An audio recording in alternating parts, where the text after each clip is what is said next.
Okay, so back to the Rambam Tzedakah. Yesterday we did the formulations in the Sefer Mitzvos and in the Minyan Mitzvos, which we'll quickly review. Sefer Mitzvos, he says it is Hatzivu shnis tzivinu al hatzedakah ula amit es hadalim ula harchiv lahem, and I'm going to quote what you just told me. Okay, let's see whether we've been commanded regarding tzedakah and to strengthen the poor and to expand for them. And so Chaim pointed out that the pasuk I was struggling to remember, I did remember, but I only remember the first half, which is min ha-metzar karasika, from the sorry, I didn't remember. I said another pasuk. I said, oh, did I? Okay, whatever. The min ha-metzar, from the narrow straits I called you. Anani, I called God. Anani, he answered me, b'merchav ka, with the expansiveness of God, right? With great expansiveness, right? So that's what the sense of expansiveness, meaning like the opposite of being in dire straits, being in dire straits, being in like whatever the opposite of dire is, openness. Okay, yeah. So that is his statement there, and he quoted several psukim. Okay, and then he threw in the thing at the end about the ani. Okay, which I also got insight into, but I don't think we're going to get that today. Oh, sorry. He says the inyan of the psukim hamantara achas b'chol psukim halalu v'hi shenechalkel ani shabanu v'nismachnu de machzoro. So the idea of all the psukim is that we sustain the ani who is in our midst, and we support him with everything he needs. So that's the essence of the formulation for the assay. And the los assay in Reish Lamed Beis is Shusana milihamanea milase tzedakah v'siua la'aniyim me'achinu achar yediasenu dochak matzavam v'yesh lanu yicholos l'tamcham. It is, we are prohibited to refrain from giving tzedakah and assistance to aniyim of our brethren once we know the direness of their situation and we have the ability to sustain them. Okay. Then we went to the Minyan Mitzvos, and in the Minyan Mitzvos, he says for the Aseh, litain tzedakah, shneimar pesach tiftach az yadacha. And in the Los Aseh, he says, shaloli himanea milahachayos la'ani, that we not refrain from sustaining the ani, umilitain lo mashu tzarich, and from not refrain from giving him what he needs.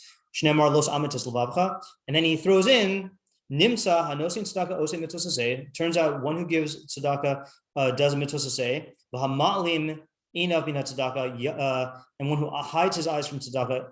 Yasser al shabitam aseh avar alos aseh. In addition to being negating an aseh, he transgresses a los aseh. Okay, so our question on that, I just want to take that up because I came up with an answer, which I also came up with a refutation for my answer. But I think I want to say it because I think the methodology is good, and also we might be able to salvage it. Okay, I came up with this like half an hour ago. So the question was, there are many mitzvos where you have basically an aseh, and then the other side of the coin is los aseh, where if you fulfill the aseh, you're good, and if you violate the los aseh, you're being over alav and mavatal on aseh. So shvisa on Shabbos, shvisa on Yom Tov, fasting on Yom Kippur. Those are three examples. Okay, so the question is, why does the Rambam only emphasize that fact here and nowhere else? Okay, so I'll give you a clue. Okay, I'll give you two clues. One clue is Rav Makbili, the Yad Pshuta, that principle that he says that what is the order of the Minyan Mitzvos based on? Yeah, this is our big chiddush of the first month of yeshiva. Not our chiddush, the chiddush we heard. I thought the chiddush was that the formulation is based on the formulation also. Yeah, formulation also. Yeah, I guess that's true. But yeah. Okay, yeah. Sorry, that works even better. The formulation is based on Torah Shebetzav, right? Okay. The other hint is another question we had yesterday, which is the order of the mitzvos, and we noted that there is mitzvos of war, and then Lahashi Gazel, and then these tzedakah mitzvos. So I think I was inspired with this idea from Lahashi Gazel. Okay, so think about what category is the mitzvah of Lahashi Gazel? What do we call that kind of mitzvah? That's the broad category, but this is also a subcategory of mitzvos aseh. Alav sheni taklase. Okay, right. So let's just look. Oh, is that what you said? Okay, so let's look at Wikipedia for the definition, just to remind ourselves. Lav hani taklase hu sug shel lav b'Torah ach b'shona milav ragil. So lav hanita tase is a category of lav in the Torah. Oh, sorry, I just said lav. Sorry. Well, this is and I think. Sorry, that's what I meant. Yeah. What I meant to say is that. Yeah. Sorry, I asked the question wrong. So if you didn't get it and you're upset, then you can feel vindicated. Okay. But this is a different kind of lav, which is lav zen nitan l'tikun al yidei kiyum mitzvos aseh shemitakenes es havera. This type of lav is subject to a correction through the fulfillment of an aseh that fixes the avera. Okay. So famous examples. Gezel, okay. Adam hagozel mechavero over alav shal lo sigzol, a person who robs his friend and is in violation of law of lo sigzol, lo sashashog esreach of lo sigzol, mischayev b'mitzvos aseh lahashiv es gzeila shagazel. He becomes chayev in an aseh to return the stolen object, okay. And then there's no sar and hanaka, okay, fine. So why would we think this about tzedakah? Because this is my theory, okay? I didn't read this anywhere. This is my theory. Take it or leave it. Because the pasuk says, "Ki yiheh evyon me'achacha me'achad be'achad she'arecha be'artzcha she'Hashem levacha nosen lach lo sa'amit es levavcha v'lo sikput es yadcha me'achicha evyon ki fasoach tiftach es yadcha lo v'havet tavitenu de'machzor asher yachzor lo." So what might you think about the say? You might think that this lav is lav shenitek aseh, and this aseh is only something that you're chayav in if you fail to give tzedakah, because that's how the Torah presents it. Okay, kamash malan. That's why the Rambam has to tell us that this is an independent aseh. This is an independent aseh that no, he says it here. It's an independent aseh that if you give tzedakah, you fulfill the aseh, even if you never violated the lav, and if you hide your eyes, then you are mevatel the aseh and violate the lav. The havamina is that this aseh is only in response to violating the lav, just like lahashif es hagazel is only an aseh in if you violated the lav. Right, and the first one in the Torah is violating it, no? The first one in the Torah is violating it, correct? And I'm saying that's where the havamina comes from. Yeah, the havamina is if you read the psukim he quotes, Los amitis levavcha lo sikpot es yadcha me'achicha evyon. Don't strengthen your heart and clench your fist from giving to your brother. Ki fasoch tiftach es yadcha lo. Rather, you should open your hand to him. So you might think that I'm only chayav in this aseh if I violated the lav.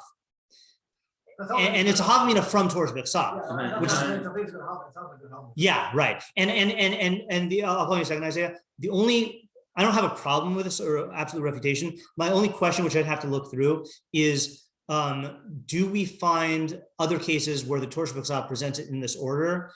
In which case, if we do find such cases, then that invalidates my answer for the Rambam, because then he should mention it there also. Okay, hold on just a second. Yeah, Isaiah? Yeah, so if he comes back later and gives tzedakah to the guy that he scorned before, is it not taken to the original isser that he did? I don't think so. I don't think this even has that relationship. Yeah. I mean, he fulfills an aseh, but I think he still has to do tshuva, you know? Yeah. I mean, you probably still have to do tshuva on Gazela also, but yeah. Also, the tshuva on this could be like that action, you know? I mean, it's definitely this action is definitely part of it, right? Yeah. Like you're put in the same situation. Right. Yeah, that could definitely be. Yeah.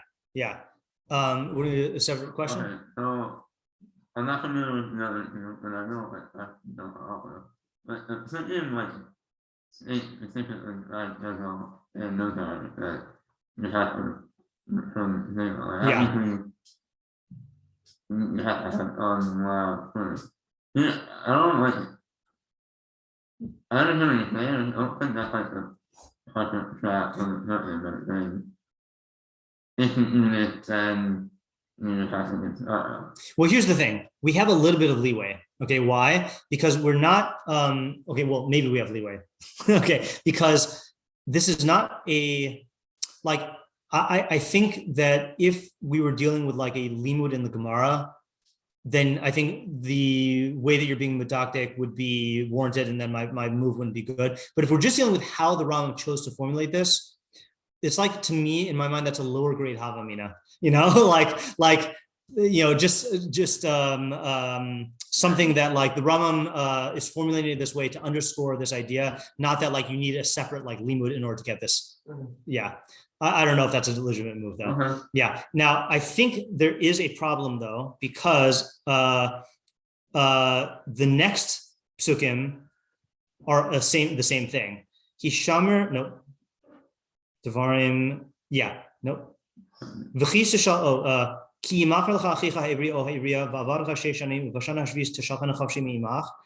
Okay, so this is freeing your Eved Ivri. Don't send him out empty-handed. You should equip him or furnish him with all of these good things, right? So that you have a los aseh, and an aseh, right, which is to furnish him. And in the list of the mitzvos, you see, here's the essay, is Lahanik Levid Ivri, and then Shalol Shalech Eved Ivri Rekam Kshiyat Chofshi, and he doesn't say this thing about Nimsa Hanosin, yeah. However, it would be Nimsa. It would be Nimsa, yeah. So that's why I think that my answer is not correct. But I think it was methodologically a good move to look at the psukim to try to see why the Rambam might formulate it this way. Yeah. Okay. Now let's play a game. Okay, the game is well. Before we play the game, I'll just I'll throw the question out. Where in the Mishneh Torah does the Rambam put the halachos of tzedakah? First of all, which sefer? I know. Okay, so I want people to guess. If you know, then don't answer. But if you had to guess, not. Okay, why Ava? Well, because it's something that can like kind of like every day in a sense, and like. Yeah, that's kind of okay. So if you were correct, then you'd be correct. So mitzvah of tzedakah is actually, how often the mitzvah of tzedakah is if you had a shiur? Whenever you're asked. Okay, so that's okay. Let me make the question conveniently avoid that. Really, the mitzvah of tzedakah is whenever you're asked. Okay, but if you were to put it on a timetable, how often would it be? Once a year. Yeah. Okay, it's a yearly mitzvah, right? Yeah. So if anything, it'd be in Zmanim, just like what mitzvah similar to this is in Zmanim? All the holiday mitzvahs? No, similar to this, to tzedakah. Loosely speaking. Yeah, is shkolim, right? Is Hilchos shkolim, right? That's a once a year thing. Now, obviously, that's not the same thing as tzedakah, because shkolim, you don't give shkolim out whenever someone asks you, right? Like tzedakah is. Okay, but I like your thinking, yeah. Nezikin because it involves money. Okay, I think that's a good candidate. You could put it in Nezikin because it does involve money, right? Monetary stuff. Where else? Yeah, that's why I want. Wait, let me show you the books. That's all the sections, but the books. I'm blanking on. Every time I get asked a question, I think of like. I have like Mamrin, and I have like Mada, and I have like Ava. Well, two of those are books. Mamrim is not a book. Yeah. Yeah. Hamada. Let's just go. Okay. Look, this is Rambam Bekius. Yeah. We're going to do this until we get it straight. Okay. Which is the Chalukos Asfarim. Okay. Let's just go over them really quickly. Okay. I'm not going to read them. I'm just going to say them. Okay. Yeah. Sefer Mada is the mitzvos that are Iker Das Moshe Rabbeinu. Okay, Ava is the mitzvos that are tediros, that are constant, that are there to love God and remember Him constantly. Shlishis, Zmanim is the mitzvos at specific times. Nashim is mitzvos that involve be'ila. Okay, so women involving women. Okay, not to exclude Isur Arabia. Okay. Fifth one is the mitzvos of kedusha, which is in Isur Bia and Malchus Asuros. Shechit is thrown in there. Sixth one is hafla'ah, which is about things that you obligate upon yourself with words. Okay, shvu and neder, etc. 7 is mitzvos of the planting of the earth, right? Zera, that's Zrayim, Shemitah Yovel, etc. 8 is avoda, which is binyan hamikdash and communal korbanos. 9 is Sefer Korbanos, which is individual Korbanos. 10 is Tuma and Tahara, that's Sefer Tahara. 11 is mitzvos that are Bein Adam L'Chavero, that involve Hezek in Mammon and Guf, that's Nezikin, which, by the way, is why Yosef's answer wouldn't work, because I think it still is good. It's a good Havmina, but it involves Hezek, okay? 12th book is Kinyan, which is mitzvos involving or mechanisms involving selling and acquiring.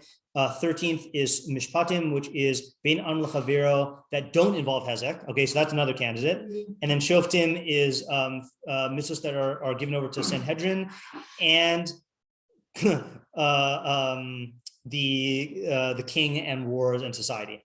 Happens to be, I realized as we're going through it that I remember, I think you may have told me before that like I don't know which way it works. I was the one who told you, yeah. Yeah, I don't know which way it works. Either like if you don't know where it is, it might be a Shoftim, or like if you Shoftim? Shoftim, yeah. Yeah, or if you don't know what's in Shoftim, it might be in something like that. It's if you don't know whether a particular thing is in Mishpatim or Shoftim, then it's in Shoftim. Okay, yeah. So I also like I realized that like based on what we said yesterday, especially like there's a societal thing that it probably needs to be in Shoftim. So to me, I think that's the best candidate. Okay, like that's where I would have put it if I didn't know the answer. Yeah.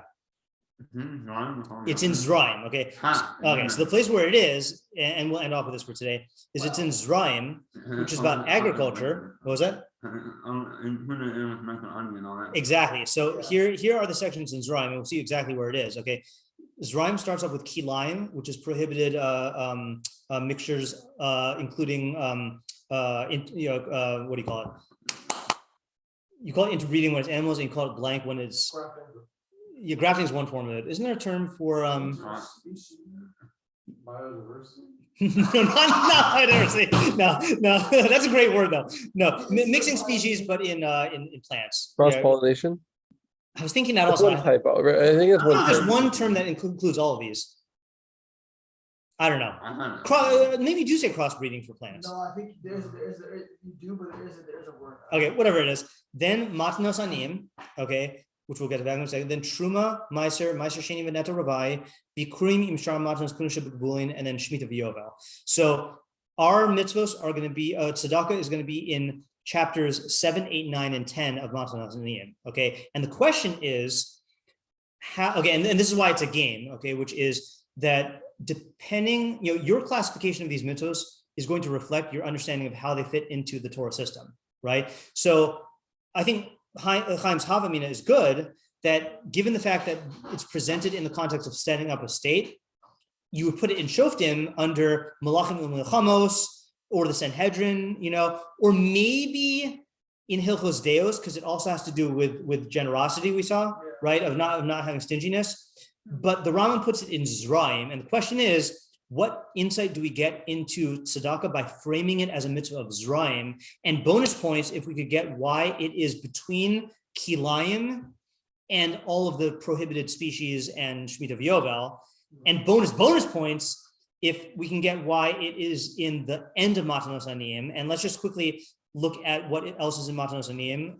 Where did I put it? I put it over here. It's also weird that it's not after Maser Sheni. Yeah, correct. Yeah.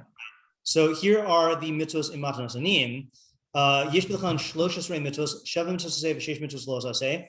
V'zeu pratan, lahaniach peah, okay, leaving a corner of your field. 2 shelo yichaleh peah. Oh, that's another example, right? Not to, what do you call it, to just get rid of the peah. 3 lahaniach leket, to leave leket. 4 shelo yilakit a leket. I feel a tongue twister coming on.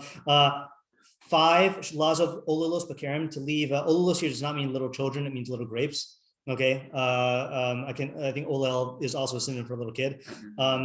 6 is shlo, because little kids are like baby grapes. I don't know. 6 shlo olel hakarim, not to pick the baby grapes from the karim. 7 lazov parrot hakarim, to abandon the parrot, which is the little something else's in the karim, I think. And then 8 shlo ilakit parrot hakarim. Twigs, I think, like the branches. I don't know. 9 is lahaniach shechacha, to leave shechacha, which is the forgotten sheaves. 10 is lashuv lakachas shechacha, not to go back and collect the shechacha. 11 lahafrish meiser laniyim. Okay, maybe this answers Isaac's question. To leave meiser for aniyim. Sorry, to separate meiser for aniyim.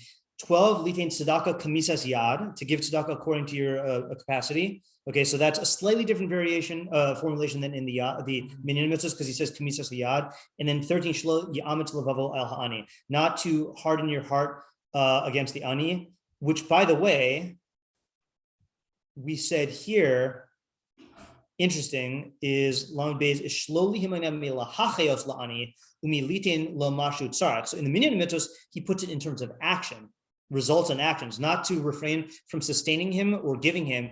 Here he puts it in terms of midos, which is like what he said in the Sefer Mitzvos, is to not give in to stinginess, right? Yeah. Aren't you just Yeah. reading my word? No, that was the Rambam. Oh, This is the Hilchos, this is formulation of the Koseres. oh, Yeah, I was just reading from the Koseres of the Chalukos Asfarim. Yeah, Isaac.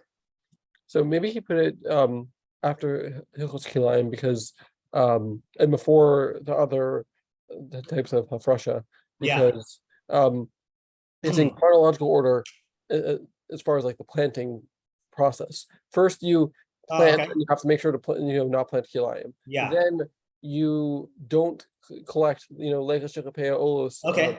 and parrot. Then Okay. you do all the other ones. That's good. That's good. And then you separate all your meisers, trumos and meisers, and then the shemitah and yovels at the end because that is not every year. That's every 7 or 50 years. Okay, that's a good answer. I have a more wild philosophical answer, but I'll save that for tomorrow. Okay. All right. Good. So the plan for tomorrow will be to go through the first couple halachos and the actual halachos, and then see what we come up with. Well, Okay, good. Oh, and answer the question of what insight do we get from putting in Zrayim? Yeah. Okay. Good. All right. Very good. Okay. Nice. Thank you. Yeah. Thanks. Thank you.